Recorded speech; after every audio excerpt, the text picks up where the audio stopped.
o pior já passou ou ele ainda está por vir? Muita coisa aconteceu no mercado nesse final de semana, nesses últimos dias, então eu vou tentar fazer um resumo de tudo aqui, tá?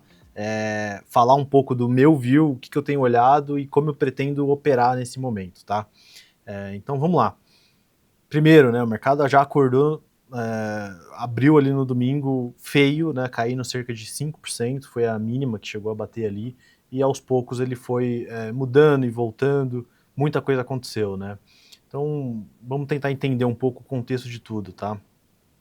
Nesse momento, o Trump já está falando de fechar vários deals com vários países, já tem mais de 70 países com quem ele tem conversado, ele disse recente agora que são mais de 70 países com quem ele está para tentar fechar algum deal, e isso obviamente tem feito preço no mercado, os otimistas têm ressaltado isso o tempo todo, né? O Trump vai sair como vitorioso disso, ele vai fechar acordo com diversos países do mundo, né? Eu acho isso bullshitagem, tá? Para ser bem honesto. Que adianta o Trump ir lá e fechar um deal com Israel, que tem um déficit de 7 bi com os Estados Unidos, enquanto ele toma uma retaliação da China, que é o maior parceiro comercial dele, ou da União Europeia, que é o segundo maior parceiro comercial dele. Então, se somar, talvez esses 70 países com quem ele está fechando o deal, não vai chegar no tamanho da China. Então, assim, é meio loucura o mercado ficar nessa narrativa, tá? Claramente o Trump não está nessa por tarifas, tá? Acho que isso já ficou bem claro. A gente vê que ele já atacou diretamente o déficit que outros países têm com os Estados Unidos, com o que a China tem com os Estados Unidos, não necessariamente tarifas. E é difícil, né? Como é que você vai bater diretamente na questão do déficit do país? Se você pega países, por exemplo, como Vietnã, Camboja, esses países têm uma renda per capita muito baixa. Então esses países nunca vão comprar produtos americanos, nem que a taxa de tarifa fosse negativa desses países. Eles não têm renda para isso. Então é obviamente que eles vão ter um déficit elevado com os Estados Unidos. E aí o Trump está tentando procurar alguma outra solução, algum outro deal com esses países para tentar dizer aqui que ele está tendo vitórias, né? Eu acho que isso é muito mais jogar purpurina ali para o público dele do que realmente algo concreto. Né? O concreto que eu vejo acontecendo aqui é ele perdendo o maior parceiro comercial dele, que é a China. Né? E possivelmente a Europa. Né? A Europa prometeu hoje retaliar em 25%, adicionar 25% em tarifas nos Estados Unidos, contra os Estados Unidos, a partir de 16 de maio. Tá? Então, obviamente, a Europa jogou a data um pouco para frente, porque eles estão tentando fechar algum deal aqui no curto prazo. Eles não querem, obviamente, botar essa tarifa para funcionar, eles querem tentar fechar algum deal com os Estados Unidos. Mas a gente já viu que a Europa está pronta para retaliar. E a China, então, nem se fala, né? A China retaliou, daí o Trump bateu de volta. A gente viu que a China bateu de frente, como eu disse que faria, né? Fui um dos poucos, inclusive, que falou que a China bateria de frente. A maioria do mercado ficou no argumento de que o Xi recuaria, e eu disse que isso não ia acontecer. Né? E aí a gente viu o Xi indo para cima e adicionando 34% de tarifa contra os Estados Unidos. Né? E aí muita gente começou a achar que o Trump ia recuar, e eu falei, o Trump não vai recuar, o Trump também vai bater de frente, isso já começou a escalar. Né? E obviamente o Trump bateu de frente. Né? E aí a gente vê agora, o Trump mandou essa notícia hoje, tá? Desculpa, né? Não, isso, foi hoje, dizendo que ele retaliaria ali em 50%, né, a China. Uma tarifa adicional de 50%, caso, né, a China continuasse com essa ideia de retaliar os Estados Unidos. Então você vê que já entrou aqui numa narrativa, né, ruim. Né? A China retalia, daí os Estados Unidos quer bater de frente e retalia de volta, e agora, né, o mercado acha que por algum motivo a China deve recuar, e assim, minha opinião, tá? Não vai recuar. A China provavelmente vai manter, o Xi já mostrou que deve manter ali a postura dele de não recuar. Ele disse que está aberto a negociações, mas que possivelmente eles também estão prontos para bater de frente com os Estados Unidos. E esse é um ponto que eu quero ressaltar bastante, tá? Porque ninguém está dando atenção para isso, tá? E isso é curioso, né? Ninguém no mercado está dando atenção para isso. Mas o Xi tem dito coisas meio assustadoras aqui, tá? E eu acho que é um pouco preocupante como um todo. O Xi, por exemplo, disse que a China, né, está pronta para qualquer tipo de guerra com os Estados Unidos. O que necessariamente o Xi quer dizer com isso, né? Qualquer tipo de guerra. É uma guerra comercial? Não é uma guerra comercial? Por que usar esse termo, né? Isso passa meio que batido pela maioria das pessoas, né? Mas a gente sabe das intenções da China, né? A China tem intenções, obviamente, de invadir Taiwan, enfim, ter outros tipos de guerra que não só as comerciais, não só as de tarifas, né? E aí essa foi uma notícia que saiu na sexta-feira ou no sábado, tá? Foi no começo do final de semana, que também passou batido, mas é uma notícia que, obviamente, é alarmante, né? A gente não pode nem sempre levar a sério, mas que diz que a China pretende uma invasão em Taiwan nos próximos meses. Aqui, inclusive, coloca 6 meses. Diz aqui que tem uma fonte de inteligência, tá? Informantes anônimos que indicaram que a liderança do Partido Comunista Chinês acredita que a atual administração dos Estados Unidos seria incapaz ou não estaria disposta a impedir uma invasão da China a Taiwan.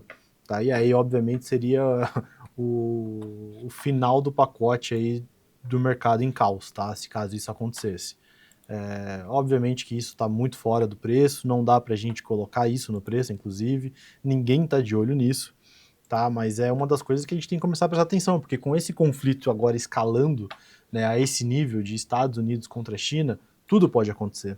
O Estados Unidos isolar a China do mundo, fechar as portas comercialmente para a China vai parar para perguntar, bom, agora que os Estados Unidos fechou a porta para a gente, o que mais que a gente tem a perder, né? E, obviamente, é um desejo do Xi e da China de muito tempo tomar Taiwan. Então, assim, é o tipo de coisa que não era um risco e pode começar a se tornar um risco agora nesse cenário, tá? Então eu vejo muita gente batendo palma por esses 70 países dispostos a entrar em um acordo com o Trump, mas tá todo mundo fechando a cara pro principal parceiro americano, que é a China. Esse isolamento da China pode causar grandes problemas no mercado ainda que não estão no preço.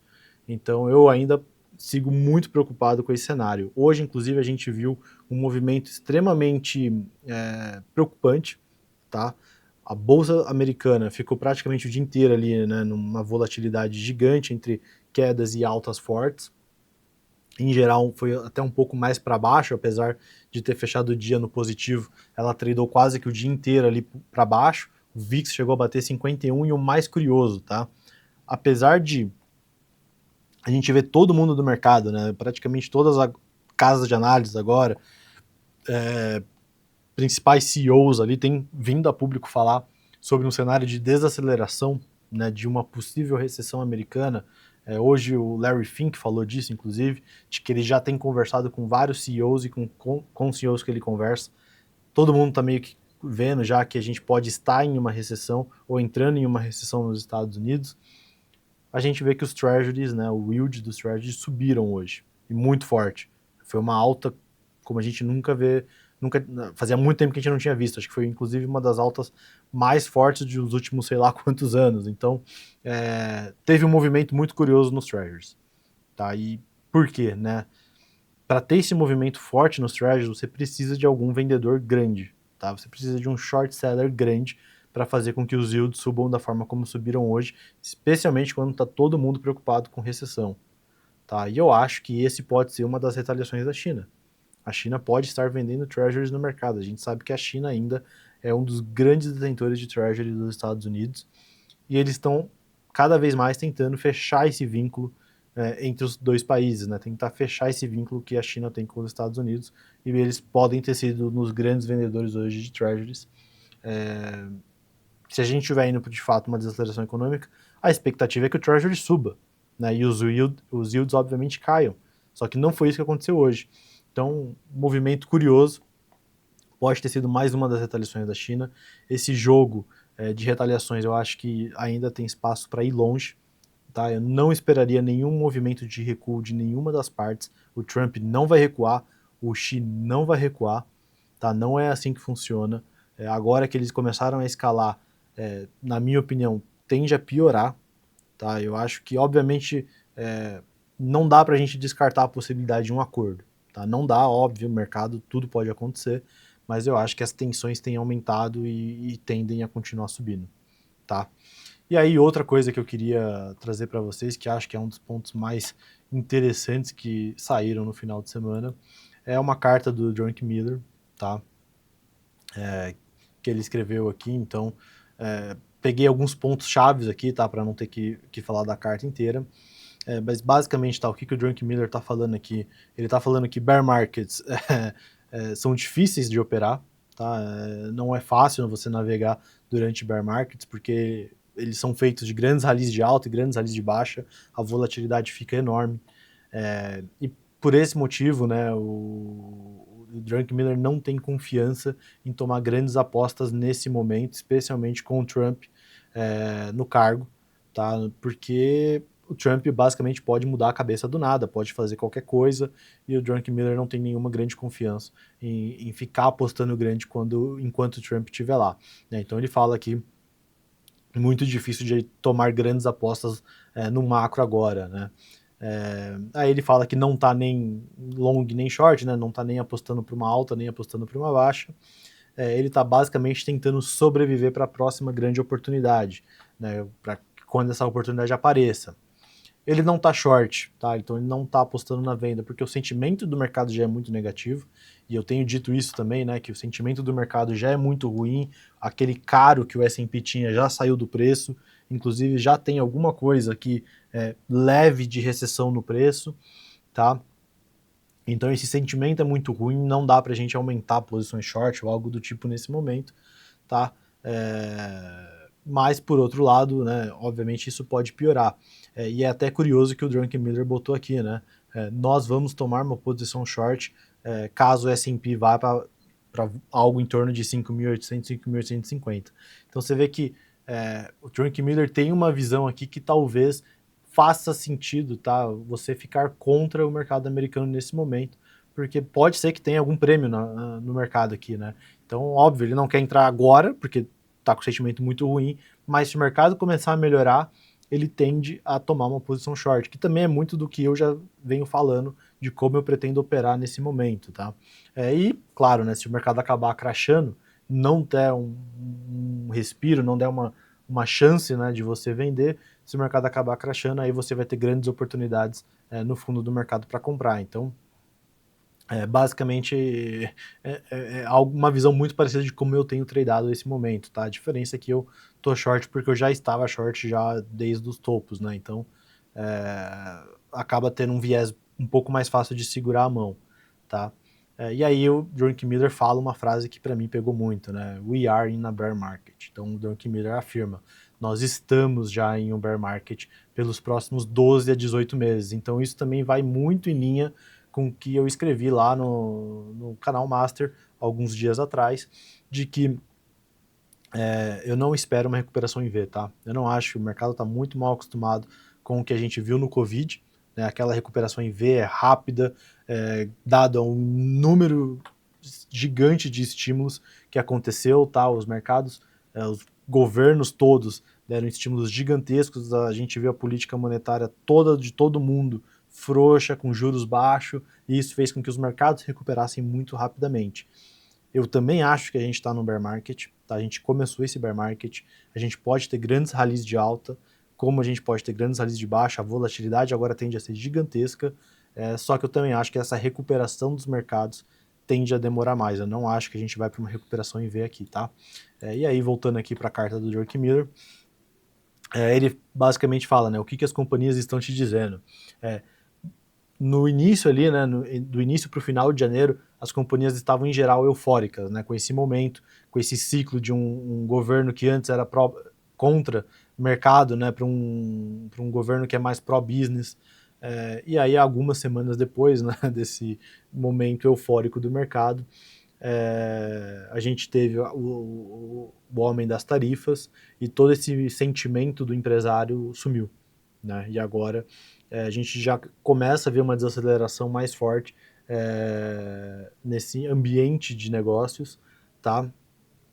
A confiança em geral está caindo e rápido, tá? Isso é que o Drunk Miller coloca aqui das acho que principais contatos que ele tem ali com grandes CEOs e grandes empresas, tá? Ele não acredita muito na inflação voltando, tá? Porque ele está mais nessa ideia de que a gente vai para uma desaceleração mais forte, então ele não acredita muito na inflação voltando mais forte.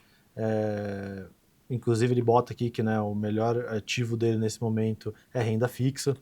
E aí, por fim, eu queria ressaltar, tá? Só ele, enfim, dá toda uma explicação muito legal, mas por fim eu queria ressaltar esse ponto que para mim foi chave da carta dele, tá? A gente vai para um novo regime de price earnings, ou seja, o múltiplo do mercado tem que mudar, e ele até coloca aqui uma suposição que a gente deveria voltar para 15 vezes preço sobre lucro. Tá? O mercado, nesse momento, não merece um prêmio. Tá?